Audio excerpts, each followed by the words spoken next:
الحمد لله وكفى وسلام على عباده الذين اصطفى خصوصا على محمد المصطفى وعلى آله وأصحابه أولي الصدق والصفاء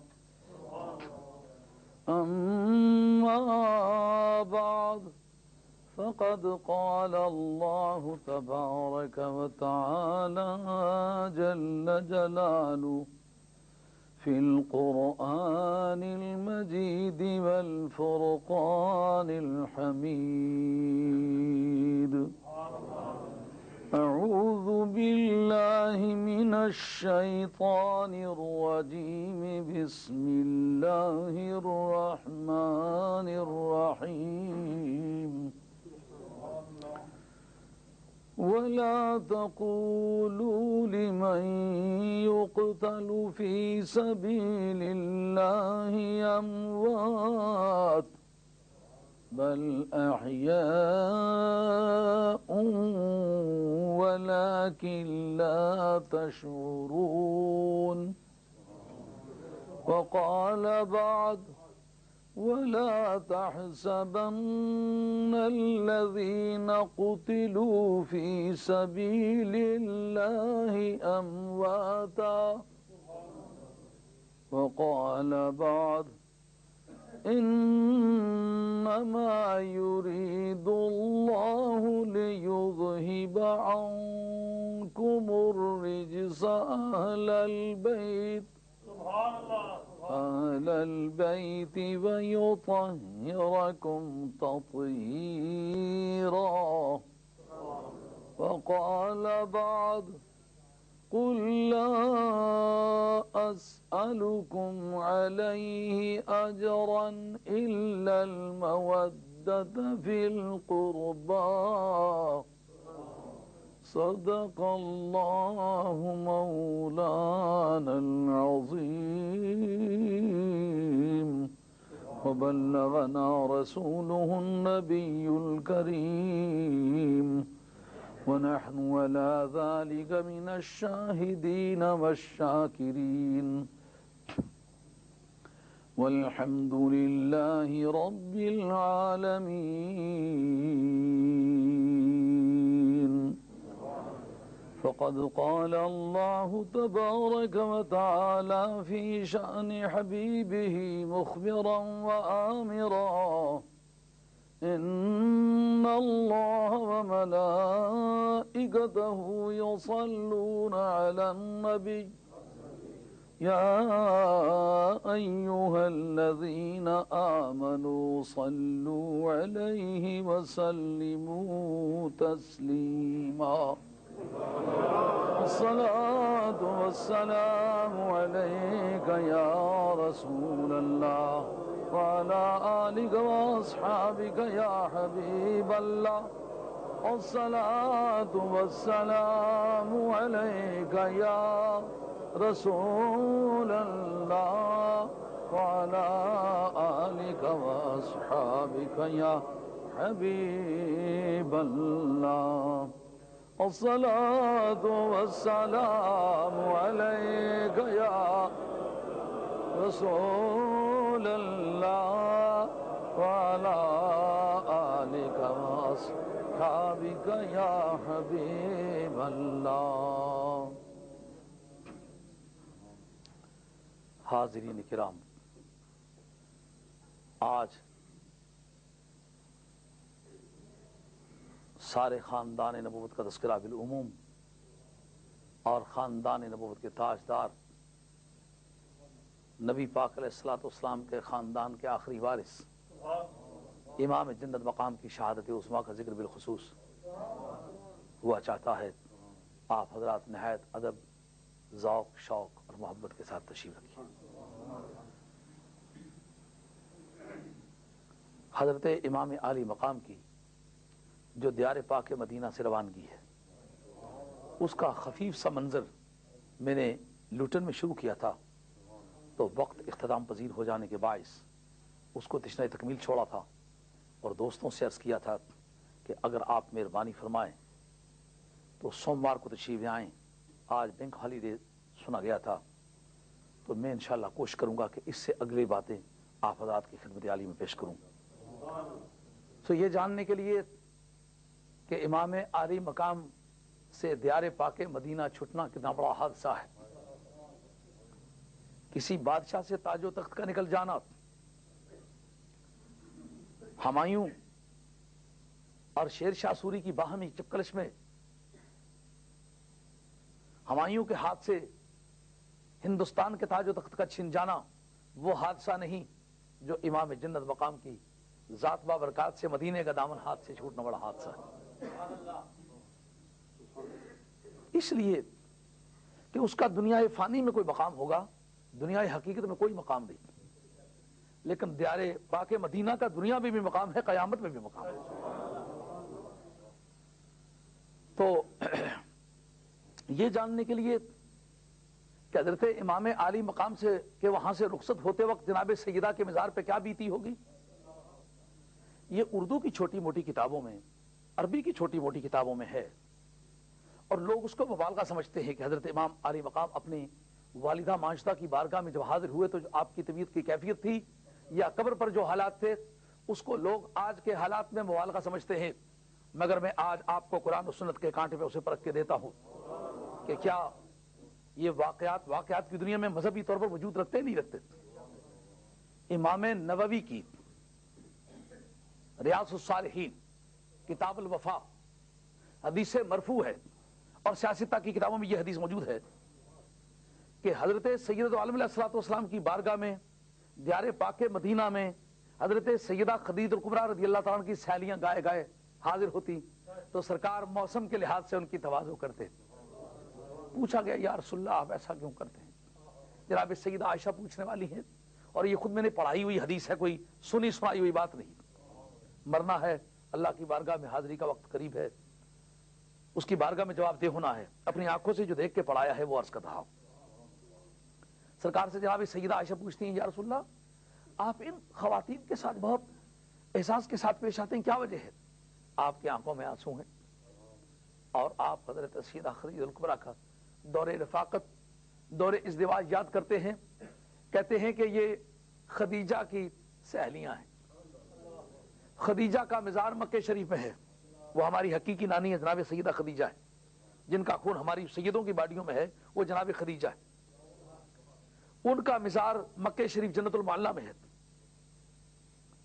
جس وقت اس کی سہیلیاں میرے پاس آتی ہیں تو وہ انتظار کرتی ہے کہ سرکار کیسا سلوک فرمائیں گے. میں اچھا سلوک کرتا ہوں تو اس کی روح راضی ہو جاتی ہے. واہ کتنا لجپال خون، کتنا لجپال خون ہے کہ مدتیں بیتی ہیں دنیا سے گئے ہوئے کو. ہاں لجپالوں کو اپنی پریتوں کے مر جانے کے بعد بھی پاس ہوتے ہیں. سوال یہ اٹھتا ہے کہ جن کو یہ بات خوش کرتی ہے ان کا مزار کہاں ہے؟ ان کا مزار مکہ شریف میں ہے، اور یہ واقعہ کہاں پیش آ رہا ہے؟ مدینہ طیبہ میں پیش آ رہا ہے. ان کو کون بتاتا ہے کہ اس وقت تیری سہیلیاں حضور کی بارگاہ میں حاضر ہیں؟ مجھے یہ تمام اہل علم حضرات اپنے دلوں پہ ہاتھ رکھ کے سوال کر کے اپنے دل سے جو آواز نکلے وہ بتاؤ، وہ کون سی طاقت ہے؟ نبی کو تو وحی کے ذریعے سے اطلاع ہوتی ہے، تو اب وحی کا سلسلہ تو عورت پر نہیں ہوا کرتا. اگر وحی اوحینا الی ام موسیٰ تو وہی بمانے الہام ہے، وہی بمانا وہی نہیں ہے. جو شرعی طور پر وحی کے معنی ہے اس معنی میں وحی کسی عورت پر نہیں ہوئی اور نہ قیامت تک ہو سکتی ہے. جب وحی کا سلسلہ بھی نہیں ہے تو مانو کہ جبریل کو بھی ان حالات کا علم نہیں ہوتا جو بندگان خدا کے درمیان چلتے. جب جناب خدیجہ الکبریٰ کا مزار ہے دیار پاک مدینہ میں، دیار پاک مکہ میں، جنت المعلیٰ میں، تو آنے والی سہیلیاں آتی ہیں دیار پاک مدینہ میں سرکار کی بارگاہ میں. تو میں پوچھتا ہوں اتنے دور سے جس خاندان کے خون کو یہ جان لینے کی عادت ہے کہ کوئی ہمارا تعلق والا آیا ہے یا گیا ہے، جب حضرت خدیجہ کا نواسہ چلا ہوگا دیار پاک مدینہ کو چھوڑ کے تو جناب سیدہ ہی نے ممکن ہے کھینچا بیٹے مجھ سے بھی مل کے ہی جاؤ، وگرنہ کربلا کی ڈائریکشن کہاں پڑتی ہے؟ مکے کا کیا تعلق بنتا ہے؟ معلوم ہوتا ایسا لگتا ہے کہ نانی جان کہتی ہیں بیٹے اماں سے تو مل لیے ہو، فاطمہ کی قبر کے ساتھ تو گلے لگ کے ملے ہو تو میں تیری نانی لگتی ہوں, مجھ سے بھی ملے بغیر نہ جائیے, یہ تیری آخری ملاقات ہوگی. تو جب مر جانے والوں کو یہ اطلاع ہے کہ کون کہاں گیا ہے, کون کہاں سے آیا ہے, تو میں پوچھتا ہوں جب جناب خدیجہ کی ذات بابرکات کی محبت اتنی گرم جوش ہے اپنی سہیلیوں کے بارے میں, تو جناب سیدہ جنت بقیع شریف میں امام جنت مقام حاضر ہوئے ہوں گے, تو جس کی نانی کو 450 میل کی دوری سے اپنی سہیلیوں کی تواضع کا پاس کرنے کی عادت ہے, اس ماں کو اپنے بیٹے کو قبر سے الوداع کرتے وقت کوئی تکلیف نہ ہوئی ہوگی؟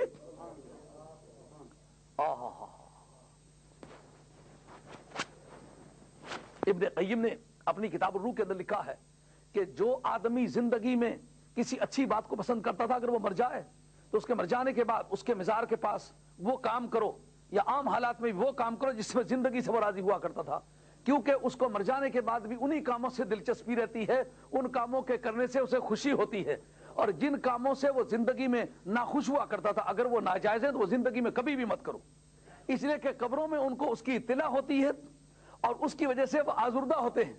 تو یہی وجہ ہے کہ اگر کوئی آدمی اپنے والدین کے مزار کے شہر میں جائے, اس کی ڈیوٹی ہے کہ والدین کے مزار پر حاضری دے, ملاقات کے لیے جائے.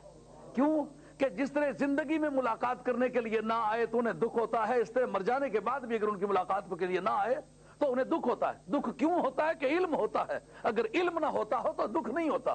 تو جب عام مومنوں کو علم ہوتا ہے تو سیدہ کو کیوں علم نہ ہوا ہوگا؟ یہ تو اس سوال کا جواب ہے جو میں نے لیوٹن میں تقریر کرتے وقت یہ منظر بیان کیا تھا, لیکن اس کی شرعی تحقیق نہیں پیش کی تھی. غالباً یہ بات آپ کی سمجھ میں آ گئی ہوگی کہ جناب امام جنت مقام کا قبر پر حاضری دینا یہ معاملات میں سے نہیں ہے. جو واقعات وہاں انہیں پیش آئے یا جو قبر کی کیفیت تھی اس کو لوگ آج مبالغہ سمجھتے ہیں, کہتے ہیں جی اس پر کوئی قرآن کی آیت پیش کرو, کوئی حدیث پیش کرو. یہ حدیث پیش کی ہے نا, جب جناب خدیجہ کو 450 میل کی دوری پر سہیلیوں کے آنے جانے کا پتہ ہے تو اماں جان کو قبر پر اپنے بیٹے کے آنے کا کیوں پتہ نہیں؟ یہ حدیث ہے نا. حدیث نہ ہو صرف مسلمانوں میں مشہور ہو یہ بھی دلیل ہے. مسلمانوں کے اندر کسی چیز کی شہرت یہ بھی سند ہے. کس طرح؟ مثلا مشکات شریف کتاب الکرامات صفحہ 545 صفحہ 545 کے اندر یہ مسئلہ لکھا ہوا موجود ہے کہ حضرت سیدہ عائشہ راویہ ہے, کہتی ہیں کہ کنا نتحدث بیننا, ہم لوگ آپس میں باتیں کیا کرتے تھے. کیا باتیں کیا کرتے تھے؟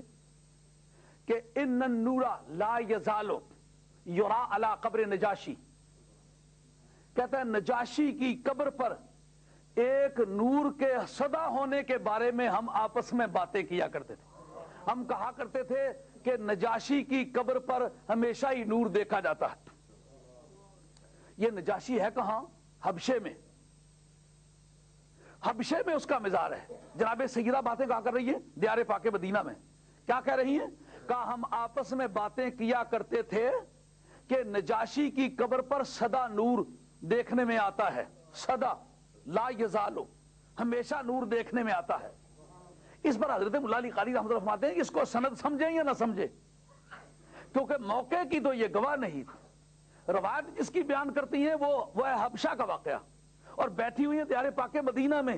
زندگی میں کبھی نہ جانے کا اتفاق ہوا ہے نہ آنے کا اتفاق ہوا ہے, نہ نجاشی سے کوئی رشتہ ہے نہ ناتا ہے, نہ کوئی خونی تعلق ہے نہ اخلاقی تعلق ہے. اگر تعلق ہے تو صرف اتنا ہے اس نے سرکار کو بن دیکھے سرکار کا کلمہ پڑھ لیا تھا. لیکن واہ حسین وہ تیرے چاچے کا کارنامہ ہے, تیرے چچے نے اسے کلمہ پڑھایا تھا, یہ تیرے چچے کی کمائی ہے. تاریخ اسلام میں سب سے پہلا بادشاہ جو مسلمان ہوا ہے وہ تیرے چچے کی یلغار کی یادگار ہے. تیرا چچا وہاں مسافر بن کر کے گیا, لوگوں نے مجرم بنا کے کورٹ میں پیش کیا تو کھڑے ہو کے پتا چلا کہ یہ آدمی عیسائی ہے. اس کی موجودگی میں عیسائیت کا رد اس کے دربار میں بیان کیا تھا. جب عیسیٰ علیہ السلام کے حالات پر پہنچے تو اس نے ہتھیار ڈال دیے, اس نے کلمہ پڑھ لیا تھا. اب نجاشی کا مرنا, اس کی قبر پہ نور کا ہونا, جناب سیدہ نے نہ خود جا کے دیکھا نہ ان کے بیان میں اس بات کی بو آ رہی ہے کہ اس آدمی سے کبھی ملاقات ہوئی ہے کہ جس آدمی نے اس نور کو دیکھا تھا, جب انہوں نے خود دیکھا بھی نہیں, دیکھنے والے کو دیکھا نہیں اور سنانے والے کو سنا نہیں, کہتے ہم بیان کیا کرتے تھے. اس پر مولا علی قاری رحمۃ اللہ فرماتے ہیں کہ اس بات کو سند مانے یا نہ مانے کہ نجاشی کی قبر پر نور. آئے ہائے, آج امام حسین کے مزار پر نور کہتے ہیں تو کہتے ہیں جناب اہل بیت تو سارے گرفتار کر لیے گئے تھے, تو دشمن تو اس کو دیکھنے کے لیے تیار نہیں تھے, تو مدینہ طیبہ والے راوی کس طرح ہو سکتے ہیں؟ میں یارو پوچھتا ہوں مدینہ شریف سے کربلا زیادہ دور ہے یا مدینہ شریف سے حبشہ زیادہ دور ہے؟ اس پر کبھی کسی مولوی صاحب نے اعتراض نہیں کیا ہے جی کہ جناب سیدہ عائشہ رضی اللہ عنہ کی تو کبھی اس ملاقات ایسے آدمی سے نہیں ہوئی, تو وہ نور کس طرح دیکھا کرتے تھے جب انہوں نے دیکھا بھی نہیں, دیکھنے والے کو بھی نہیں دیکھا؟ کیوں جناب, پرکھنے کا ایک اصول ہے کہ نہیں؟ جو چیزیں شرع میں مانی گئی ہیں اگر ان کی شکل حضرت امام حسین کے واقعات سے ملتی جلتی ہے اور تحقیقی نقطہ نگاہ سے ایک ہی کیٹیگری کی باتیں ہیں, اس کی کیا وجہ ہے کسی کی عظمت بیان کی جائے تو وہ مان لی جائے, حسین کی عظمت بیان کی جائے تو سوچ میں پڑ جائے کوئی؟ اب یہ سوال اٹھا کہ انہوں نے دیکھا بھی نہیں اور دیکھنے والے کو بھی نہیں دیکھا, تو یہ اس حدیث کو روایت کر رہی ہے, اس حدیث کی کیا قیمت ہے؟ فرمایا یہ معتبرات میں سے ہے. کیوں کہ دیار پاک مدینہ کے ان مقدس بندوں میں اس بات کی شہرت ہے جن کی موجودگی میں وحی الہی آتی رہی, جنہوں نے سرکار کے گیسوئے مشکسا کے تماشے دیکھے, جنہوں نے نبی پاک علیہ الصلوۃ والسلام کے چرہ و دعا کا لطف اٹھایا ہے, جنہوں نے یاسین کے دندان کو مسکراتے دیکھا ہے, جنہوں نے طٰہٰ کے مکھڑے کو جگمگاتے دیکھا ہے, جنہوں نے واللیل کی زلفوں کو لہراتے دیکھا ہے. یہ ان لوگوں کے درمیان بات مشہور ہے, اگر غلط ہوتی تو ٹوک دیتے. ان کے اندر بغیر کسی تردید کے اس بات کا مشہور ہونا یہ دلیل ہے اس بات کی کہ یہ بات حق ہے. کسی کتاب پہ نہ ہو پر ان میں مشہور ہونا حق ہے. ارے نجاشی کی بات مشہور ہو جانا حق ہے تو حسین کی بات مشہور ہونا کیوں حق نہیں ہے؟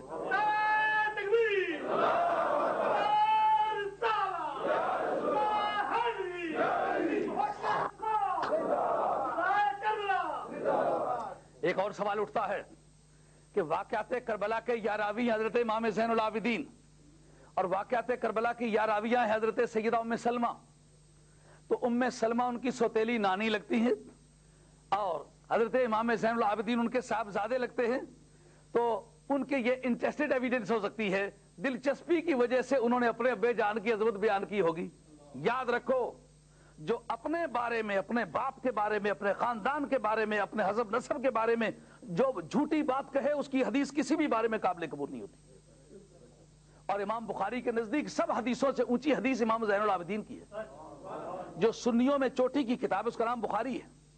بخاری سے پوچھو سب سے اونچی حدیث کون سی ہے, فرماتے وہ حدیث جس کو حضرت امام زین العابدین روایت کریں کہ میرے ابا جی امام حسین نے بیان کی تھی, وہ بیان کریں میرے ابا جی حضرت حیدر کرار مولا مرتضیٰ نے بیان کی تھی, وہ بیان کریں کہ مجھے سید الانبیاء صلی اللہ علیہ وسلم نے یوں بتایا تھا. ساری حدیثوں میں اونچا جھنڈا اس حدیث کا ہے.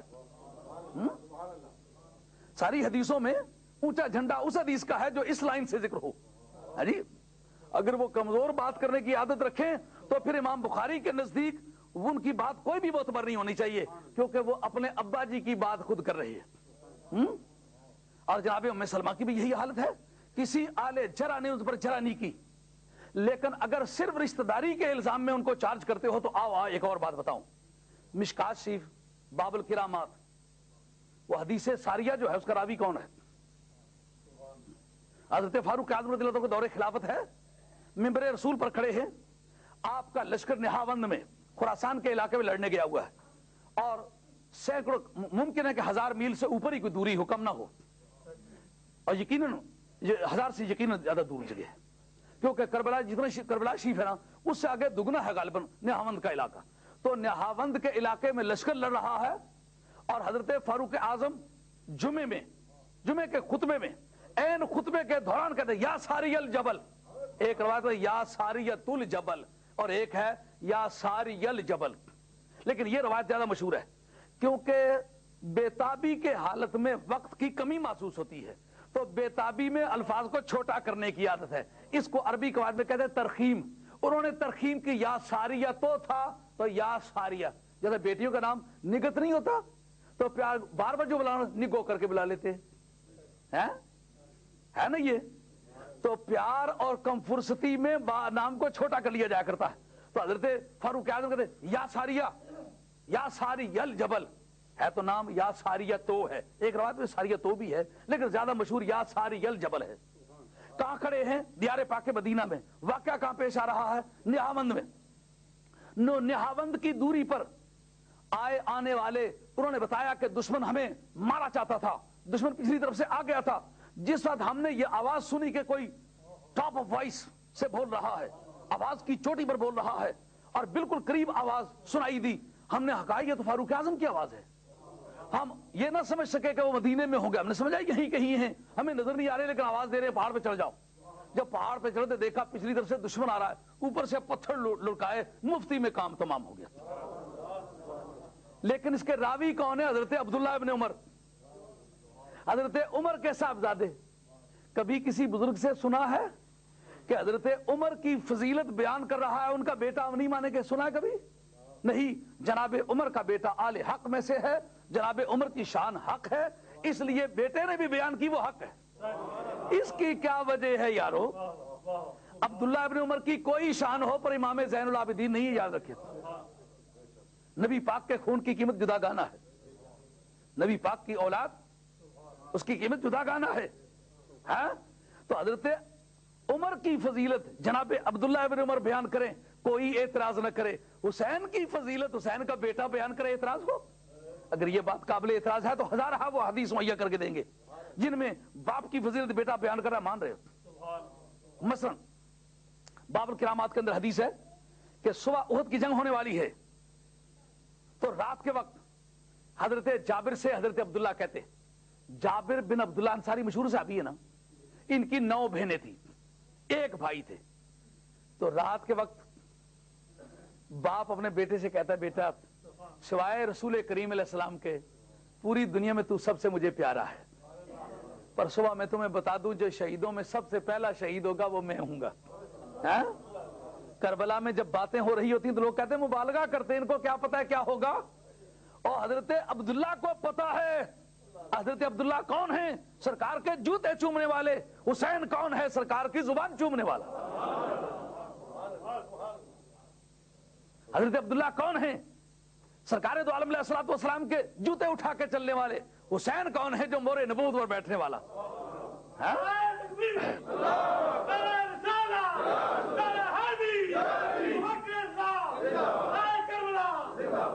میں بھی واقعات شہادت کو بھی عرض کرتا ہوں، ذرا آپ اصولی طور پر جو باتیں ان کے متعلق بیان کی جاتی ہیں، لوگ کہتے ہیں یہ قرآن اور حدیث پیش کرو. اگر قرآن اور حدیث دونوں اس وقت سے پہلے رخصت ہو چکے ہوں تو اب پر حدیث کون سی پیش کریں؟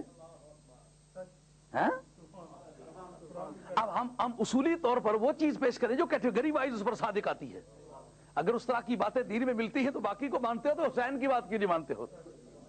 اور کچھ بھی نہ ہوتا دوش رسول پر بیٹھنا معمولی بات ہے. عرش اولا پر بیٹھنا کم ہے، کرسی پر بیٹھنا کم ہے، بیت المعمور پر بیٹھنا کم ہے، دوش مصطفیٰ پر بیٹھنا بڑا ہے.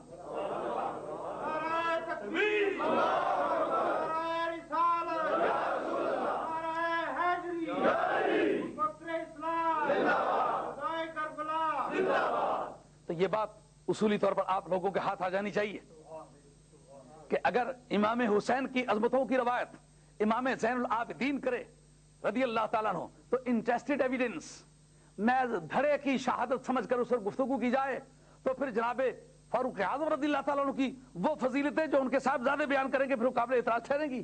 مگر آج تک کسی مسلمان نے ان پر اعتراض نہیں کیا. ہاں اور گاہے میاں صاحب رحمۃ اللہ تعالیٰ کا کلام پڑھ کے کہتے ہیں ہوندی قوت زور نہ لایا بیٹھے من رضائی. وہ سمجھتے قوت ہوتی تو کیوں نہ زور لگاتے. اور میں تم سے پوچھتا ہوں، حضرت ابن منکدر رضی اللہ عنہ کی روایت ہے کہ جس حضرت سفینہ رضی اللہ تعالیٰ ان کو شیر کا واقعہ پیش آیا تھا. حضرت سفینہ کا اصلی نام کوئی اور ہے. وہ سفینہ کہنے کا سبب حضرت مولا علی قاری رحمۃ اللہ مرکات شیر مشکات کے اندر لکھا ہے. فرماتے ایک مرتبہ کسی سفر پر جا رہے تھے تو راستے میں جاتے جاتے کچھ شعبی ایسے ہوتے ہیں جو ڈھیلے ڈھالے کھانے پینے کے بہادر ہوتے ہیں لیکن کام کے ذرا سست ہوتے ہیں. تو یہ ہر سوسائٹی میں کوئی نہ کوئی ایسا ڈھیلا آدمی ہوتا ہے. وہ اتنے تھک گئے کہ اب وہ چلنے میں دقت محسوس کریں. انہوں نے کبھی اپنی تلوار پھینک دی، کبھی اپنی ڈھال پھینک دی، کبھی ذرا بختر پھینک دی، وہ جو پھینکتے گئے وہ صحابی ساتھ تھے اٹھاتے گئے. ان کا سرکار کا سفر خراب ہوتا ہے، یار مجھ پر رکھتے جاؤ. وہ سارا سامان لے کے ان پر رکھ دیا. تو جب وہ سامان کو اٹھائے ہوئے چلتے ہوئے نظر آئے تو کہتے ہیں کہ تو اس طرح لگتا ہے جیسا کشتی ہوتی ہے، سفینہ ہے. تجھ پر سامان لدا ہوا اس طرح لگتا ہے جیسا کہ کشتی ہو، یہ وہ سفینہ ہے. پھر سرکار نے پیار سے سفینہ کہہ دیا. آج کچھ لوگ کہتے ہیں جی سید اپنے قلم سے سید نہ لکھے اور تحفہ تیری سوچ کو. نبی پاک علیہ السلام صدیق اکبر کو صدیق کہیں تو وہ قلم سے لکھیں، فاروق کو فاروق کہیں تو وہ قلم سے لکھیں، عثمان غنی کو غنی کہیں تو وہ قلم سے لکھیں. تو نبی پاک اپنی اولاد کو سید کہے تو سید کہنے سے کیوں گھبراتے ہو یار؟ کسی کا کچھ لیتے؟ کہتے نہیں اور لوگ بے شک سید لکھیں، سید خود نہ سید لکھے. پھر اس کا نقصان اگر یہ ہو آنے والے وقت میں جب اس کی اولاد کہے کہ سید ہیں ہم، تو جناب وہ کہیں کہ تمہارا باپ تو سید نہیں لکھا کرتا تھا، تم خود ہی سید لکھتے. اس کا کیا جواب ہوگا؟ کیسی اہل بیت سے اندرونی دشمنی ہے، خاص یہ خارجیوں کا مزاج ہے. حق تو یہ ہے کہ لفظ سید دیکھے تو جھک جائے. واہ امام مالک تیری بات یاد رہ کے یاد آتی ہے. ایک مرتبہ دیار پاک مدینہ میں حضرت ابراہیم مدنی رحمت اللہ علیہ کے سامنے کیس پیش ہوا. یہ امام مالک کے شاگرد تھے. کیس کیا پیش ہوا کہ ایک نوجوان نے امام مالک کو مارا ہے اور 2 پسلیاں توڑ دی. جب نام لکھا جانے لگا، کیس پیش ہوا، تو انہوں نے پوچھا تمہارا نام کیا ہے؟ انہوں نے نام کیا؟ مدینہ طیبہ میں سید کو شریف کر کے بلاتے، اور انا شریف، میں شریف ہوں، یعنی اولاد فاطمہ سید زادہ ہوں. حضرت امام مالک رحمۃ اللہ علیہ کے ہاتھ میں ایک چھوٹی سی لٹھیا تھی، وہ جا پڑی اور قدموں پہ گر گئے. کہا نواسہ رسول، میری چوٹ کی وجہ سے تو عدالت میں حاضر آیا ہے. مجھے وہ وقت یاد آیا جب قیامت کا میدان ہوگا، میں اللہ کے حضور میں کھڑا ہوں گا. اگر حضور مجھ سے یہ سوال کرے تو میری اولاد پر کیس کرتا رہا، کیا جواب ہوگا؟ نبی پاک کا نواسہ ہے تو تجھے اس گنبد خضرا کا واسطہ دے کے کہتا ہوں مجھے معاف کر دے. اب وہ ابراہیم مدنی کہتے ہیں کہ ان کو سزا دوں گا اس لیے کہ انہوں نے پسلیاں توڑی ہیں. فرمایا قانون ان کو سزا دی نہیں جا سکتی. پوچھا کیوں؟ کہا اس کی وجہ یہ ہے غلام کی اولاد غلام ہوتی ہے، آقا کی اولاد آقا ہوتی ہے. میں غلام ہوں، غلام ابن غلام ہوں، یہ میرے آقا کی اولاد ہے، میری آقا ہے. اور غلام کو اپنا آقا مار لے اس کو بس کوئی سزا نہیں آتی.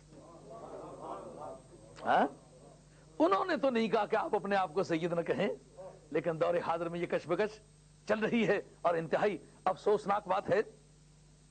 تو حضور پر نور سرور عالم کی بارگاہ سے جو خاندان نبوت کو نجابت اور شرافت ملی ہے، جو تقدس ملا ہے، جو برتری اور بزرگی ملی ہے، وہ کسی آدمی سے روکی نہیں جا سکتی. یہ عظمتیں وہ ہیں جو نبی پاک علیہ السلام کی بارگاہ سے ملی ہیں. ان کا کوئی بھی کسی کتاب میں ثبوت نہ ہوتا، صرف مسلمانوں میں مشہور ہونا بھی دلیل ہے. حضرت سیدہ کے مزار پر امام جنت مقام کی حاضری، اس سے میں لیوٹن کے مقام پر فارغ ہو چکا تھا. امام حسین کے مزار، امام حسن کے مزار پر حاضری کا ذکر کرنے لگا تھا، وقت ختم ہو گیا تھا. جس وقت جناب سیدہ کے مزار سے فارغ ہوتے ہیں تو اپنے اس بھائی کے مزار پر جاتے ہیں جس کو 99 مرتبہ زہر دیا جا چکا تھا اور آخر 100ویں مرتبہ زہر دیا گیا. جب حضرت امام حسن کی آنتیں کٹ کٹ کے برآمد ہونے لگی اور سانس کی آمد و رفت رکنے لگی تو حضرت امام حسین پاس بیٹھ کے کہتے ہیں بھیا مہربانی کر کے اپنے قاتل کا پتہ بتاؤ تاکہ آپ کے دنیا سے جانے سے پہلے دشمن کا سر اتار کر کے آپ کے قدموں میں پیش کر دوں. تو اس وقت لرزتے ہوئے بازوؤں کے ساتھ بغل میں لے کے پیشانی چومتے کہتے حسین میں تجھے تنہا چھوڑ کے جا رہا ہوں، مجھے اپنے مرنے کا اتنا صدمہ نہیں ہے جتنا تیری تنہائی کا احساس ہے. میں سمجھتا ہوں وہ وقت جب آئے گا جس کی شہادت نبی پاک علیہ السلام نے دی تھی کہ تیرا خون میدان کربلا میں بہایا جائے گا، کاش میں بھی اس وقت تیرے ساتھ ہوتا، کاش اس میں تیرا ساتھ دیتا، مگر میں تجھے تنہا چھوڑ کے جا رہا ہوں. مجھے وہ تیری کربلا کی تنہائی ستا رہی ہے، بس میرے لیے اتنا ہی کافی ہے. بھیا میں اب تجھے دشمنوں کی تلواروں کے حوالے کر کے نہیں چلتا، تو میرا چھوٹا سا بھائی ہے. عمر تھی مناسب، لیکن بڑے بھائیوں کو عادت ہے وہ چھوٹے بھائیوں کو بہت ہی چھوٹا سمجھا کرتے ہیں. یہ بھائیوں کی شفقت کا مزاج ہے، یہ کوئی عمر کا فرق نہیں بلکہ یہ محبت کی افتاد ہے، محبت کا مزاج ہے. اور بالآخر جب اصرار کرنے لگے بھیا آپ کو بتانا پڑے گا، فرمایا کہ میں کس طرح بتاؤں. میں اس نانے کی اولاد میں سے ہوں کہ جس نے لوگوں کے پتھر کھائے تھے اور کہا تھا اللہم اہدی قومی فإنہم لا یعلمون. کافر نے پتھر مارے تھے، سرکار نے دعائیں دی تھی، تو میں اب بن جانے کسی کا نام لے کر تجھے اس کے ساتھ دشمنی میں مبتلا کر کے جاؤں. کہتے بھیا پھر نہیں رہتے تو ہاتھ اٹھاؤ. ہاتھ اٹھائے، کہا مولا کریم میرے نانے نے پتھر کھا کے دعائیں دی تھی، میں دعا کرتا ہوں مولا کریم اسے معاف کر دے، میرے معاملے میں اسے نہ پکڑیو. جس ظالم نے مجھے زہر دیا ہے، کسی دل جلے نے کیا حسین لکھا ہے، واہ کیا علم ہے اپنا تو جگر ہو ٹکڑے، پھر بھی ایذائے ستم گر کے روادار نہیں، پھر بھی ایذائے ستم گر کے روادار نہیں. اس بھائی کے مزار پر حاضری دیتے ہیں، حاضری دے کے کہتے ہیں حسن اب جس جدائی کا خدشہ تم محسوس کر رہے تھے اس جدائی کا عین وقت آ گیا ہے، اب میرے جانے کا وقت ہے. اماں جان نے تو مجھے کوئی تسلی نہیں دی، میری شہادت کا وقت تم یاد رکھیو بھیا، میں اب جا رہا ہوں، نہ جانے کیا مجھے پیش آنے والا ہے.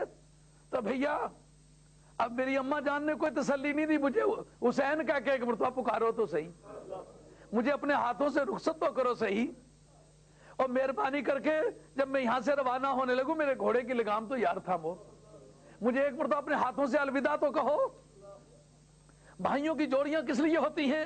ایک تو جدا کر کے چھوڑ گئے، دوسرا رخصت کے وقت الوداع بھی نہیں کہہ سکتے ہو بھیا. اٹھتے ہیں، اٹھ کے ایک مرتبہ رات کا سناٹا ہے، دیار پاک مدینہ ہے، اور میری تحقیق کے مطابق یہ رجب کی 27ویں رات ہے، جو نبی پاک علیہ السلام کی پرواز کا وقت ہے، مکے سے جو سرکار کی پرواز کا وقت ہے.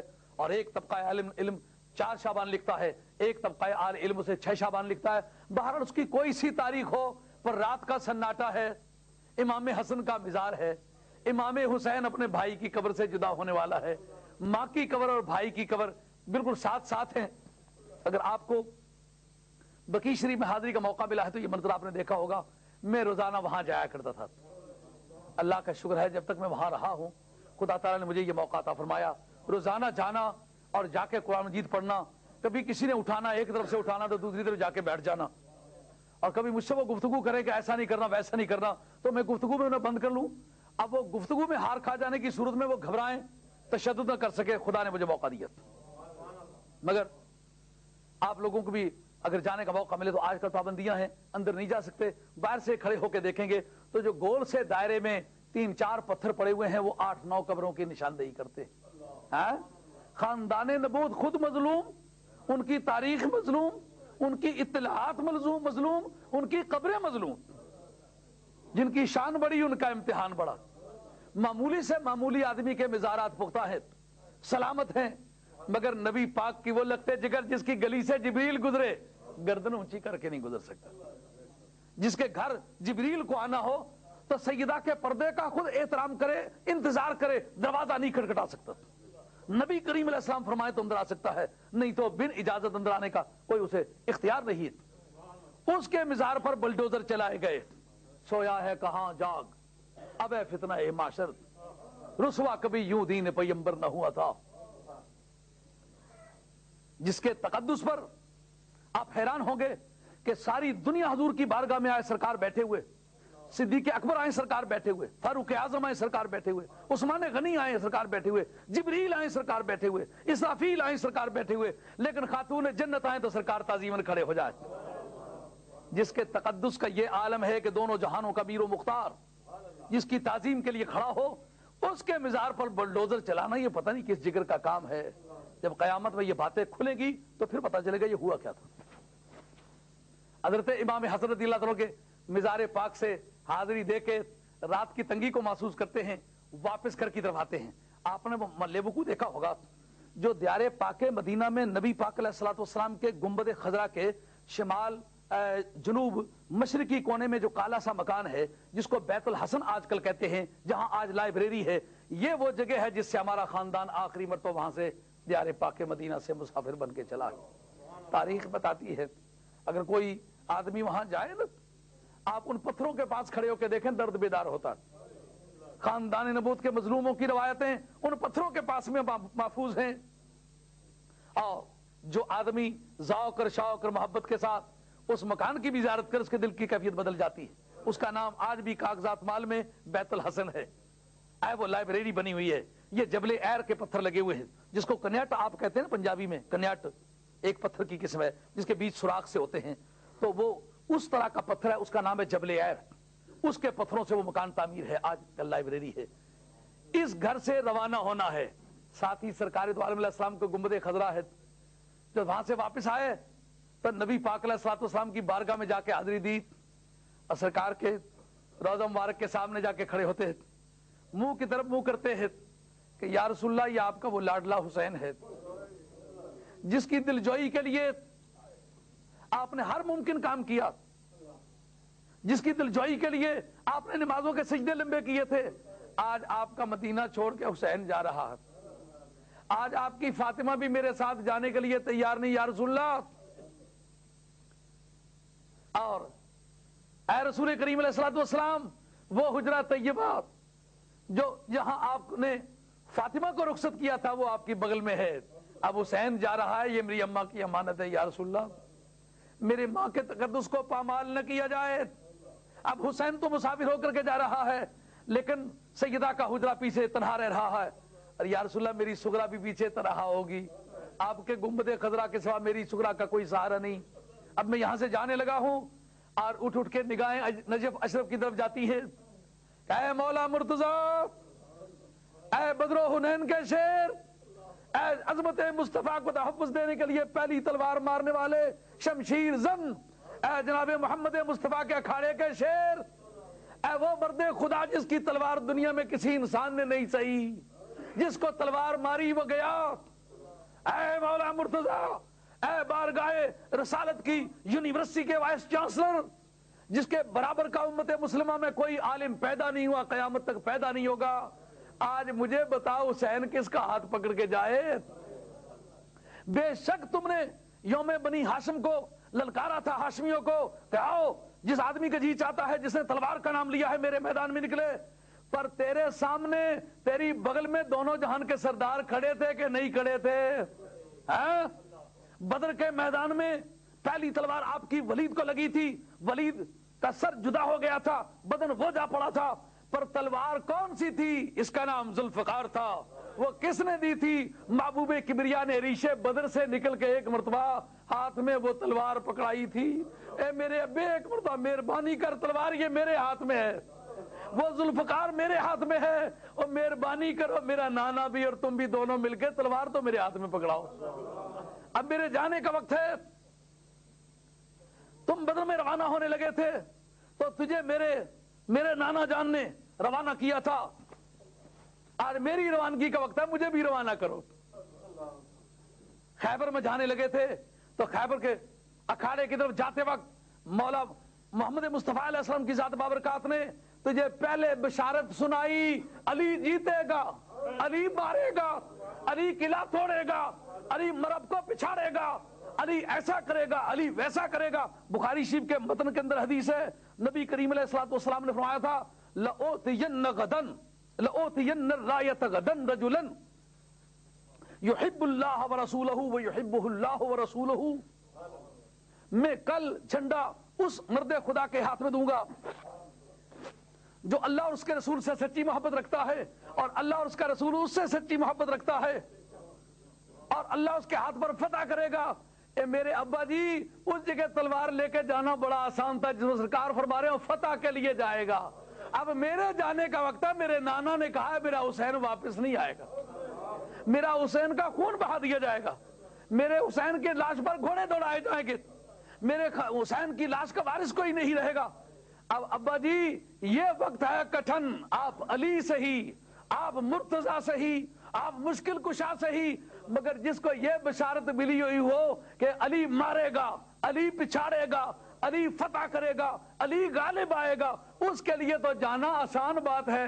جس کو یہ بتا دیا جائے تیرے خیمے جلائے جائیں گے، تیرے بازو کاٹے جائیں گے، تیرے خاندان کے بشکیزے پھاڑے جائیں گے، تیرے خاندان کی محترمات اور خواتین کے دوپٹے اتارے جائیں گے، تیری سکینہ کی بالیاں اتاری جائیں گی، تیرے علی اصغر کے حلق سے تیر پار کر دیا جائے گا، اور تیرے بھائی حضرت عباس علمدار کے بازو کاٹ لیے جائیں گے، اور لاشوں کا وارث کوئی نہیں رہے گا، اس کا قدم اٹھے تو پھر دیکھوں۔ نعرہ تکبیر،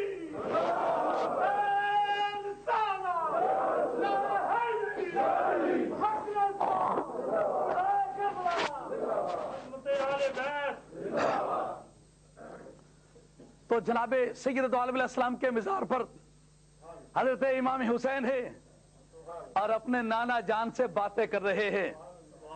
آج اس بات کو مبالغہ سمجھا جا رہا ہے کہ ایسا نہیں ہوا ہوگا، وہ سفر کے ارادے سے جا رہے تھے، انہیں جانا تھا، چلے گئے ہوں گے، تو قبروں کے ساتھ ان کا کیا تعلق؟ نہیں، مشکات شریف کتاب الکرامات کے اندر حدیث موجود ہے کہ جناب سیدہ عائشہ رضی اللہ تعالیٰ عنہا کی بارگاہ میں آل مدینہ حاضر ہوئے۔ کس طرح حاضر ہوئے کہ قید سالی تھی، انہوں نے کہا او مدینے والو انظروا قبر النبی صلی اللہ علیہ وسلم، سرکار کی قبر کو دیکھو۔ ہے کیا قید؟ بارش نہیں آ رہی، پانی نہیں برس رہا، زمین سے سبزہ نہیں اگ رہا، جناب سیدہ کی بارگاہ میں حاضر ہوتے ہیں تو جناب سیدہ کہتے ہیں انظروا قبر النبی صلی اللہ علیہ وسلم، سرکار کی قبر دیکھو۔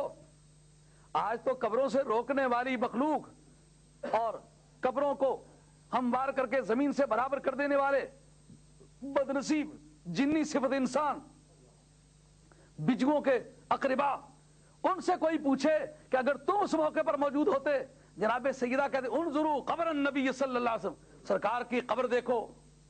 اب کسی سے ابھی نے کہا کہ آئی ہوئی ہے قید سالی، چاہیے بارش، قبر کے بیچ میں کیا پتی ہے؟ مگر انہیں یہ بات سمجھ میں آ گئی تھی کہ سارے جہان کا ملجا و ماوا، ساری کائنات کا پناہ دہندہ، ساری کائنات کا شفیع، ساری کائنات کے دکھیوں کا سہارا، بے انیسوں کا انیس، بے جلیسوں کا جلیس، بے کسوں کی جائے پناہ جناب محمد مصطفیٰ علیہ السلام کی ذات بابرکات ہے۔ گئے تو کہنے لگے فجعلوا کون، تم اس کے اندر ایک سوراخ پیدا کرو، جو اوپر چھت ہے نا، جو اوپر عمارت بنی ہوئی ہے، چھت سے ایک سوراخ پیدا کرو، حتی لا یکون بینہ و بین السماء حجابا، تاکہ اس قبر کے درمیان اور آسمان کے درمیان کوئی پردہ نہ رہے۔ اس پر ملا علی قاری اور بھی بہت ساری وجوہات لکھتے ہیں۔ پہلی وجہ یہ لکھتے کہتے ہیں وجہ اصل میں یہ تھی کہ جس وقت قبر مصطفیٰ آسمان نے دیکھی تو اسی وقت بدلیاں چھا گئی اور بادل رم جھم برسنے لگا۔ کہتے ہیں کفار کے بارے میں قرآن نے کہا ما بکت علیہم السماء، ان پر آسمان نہیں رویا۔ کہا اگر مومن پر بھی نہ روئے، کافر پر بھی نہ روئے تو پھر مومن کی کیا خصوصیت ہوئی؟ قرآن نے کہا وہ اتنے گھٹیا تھے کہ ان پر جب ان پر پروردگار کی طرف سے عذاب آیا تو آسمان ان پر نہ رویا۔ کہا اگر آسمان مومن پر بھی نہ روئے اور کافر پر بھی نہ روئے تو پھر فرق تو کچھ نہ رہا۔ اگر کافر پر نہیں رویا تو پھر مومن پر رویا ہے۔ تو کہتے ہیں جب قبر مصطفیٰ کا منظر آسمان نے دیکھا تو آسمان کو فونا رونا آ گیا۔ اتنی بارش ہوئی کہ دیار پاک مدینہ میں تاریخ بتاتی ہے اتنی پہلے بارش کبھی نہ ہوئی تھی۔ ایک تو یہ پتا چلا کہ موت کا منظر، قبر کا منظر دیکھنے سے آسمان پر اثر پڑتا ہے۔ اگر امام حسین کی لاش دیکھ کے آسمان سے خون برسا تو یہ اس حدیث کی روح سے درست بات ہے۔ دوسری یہ بات کہ دکھ کا وقت ہو تو سرکار کی قبر کے پاس آئیں۔ آج تک علماء کی زبان سے یہ بات آپ نے سنی ہے کہ نہیں سنی کہ اعرابی آیا، تفسیر نسوی نے لکھا ہے اور امام رازی نے لکھا ہے، اعرابی آیا اور آ کر کے کہتا ہے کہ قرآن کی آیت میں نے پڑھی ہے وَلَوْ أَنَّهُمْ إِذ ظَلَمُوا أَنفُسَهُمْ جَاءُوكَ فَاسْتَغْفَرُوا اللَّهَ وَاسْتَغْفَرَ لَهُمُ الرَّسُولُ لَوَجَدُوا اللَّهَ تَوَّابًا رَحِيمًا، کہ اگر کوئی آدمی کسی درجے کا کہیں بھی کبھی بھی کسی دور میں کسی مکان کسی زمان میں کوئی گناہ کر لے تو پھر تیری بارگاہ میں آ جائے، مغفرت مانگے، تو اس کی سفارش کر دے تو رب کو وہ توبہ قبول کرنے والا مہربان پائے گا۔ ہے یہ حکم کس کے بارے میں؟ مجرم ہو، کسی درجے کا ہو، کتنے ہی مجرم ہو، کوئی سا دور ہو، تیرے پاس آ جائے۔ تو سب نے لکھا ہے جناب کہ سرکار کی قبر سے آواز آئی اور میری قبر پر فریاد لے کے آنے والے جا تیرے گناہوں کی بخشش سرٹیفکیٹ میں نے تجھے دے دیا. اس پر کسی کو اعتراض نہ ہوا کہ ایک دکھیا انسان گنہگار انسان حضور کی بارگاہ میں فریاد لے کر آیا تو قبر بولی. ارے اعرابی کے لیے قبر بول سکتی ہے تو نواسے کے لیے قبر کیوں نہیں بول سکتی؟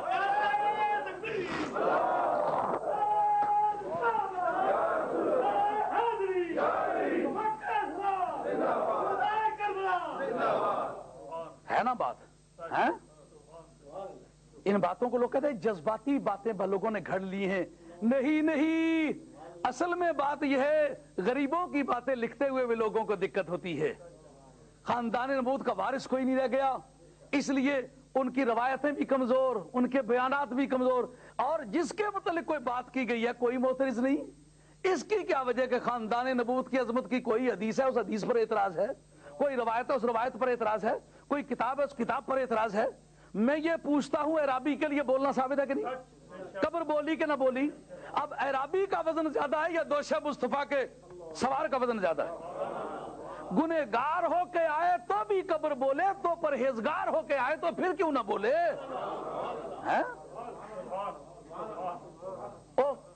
نافرمان گنہگار قانون توڑنے والا ہو کے آئے تو پھر بھی وہ نہ ٹھکرائیں، تو ایک اشارے پر جان دینے والا، بنائے گئے ہوئے پروگرام کے مطابق تلوار کی دھار پر رقص کرنے والا اپنی آرزوؤں کو لے کر بارگاہ مصطفیٰ میں حاضر ہو تو کیوں قبر آواز نہ دے بھائی؟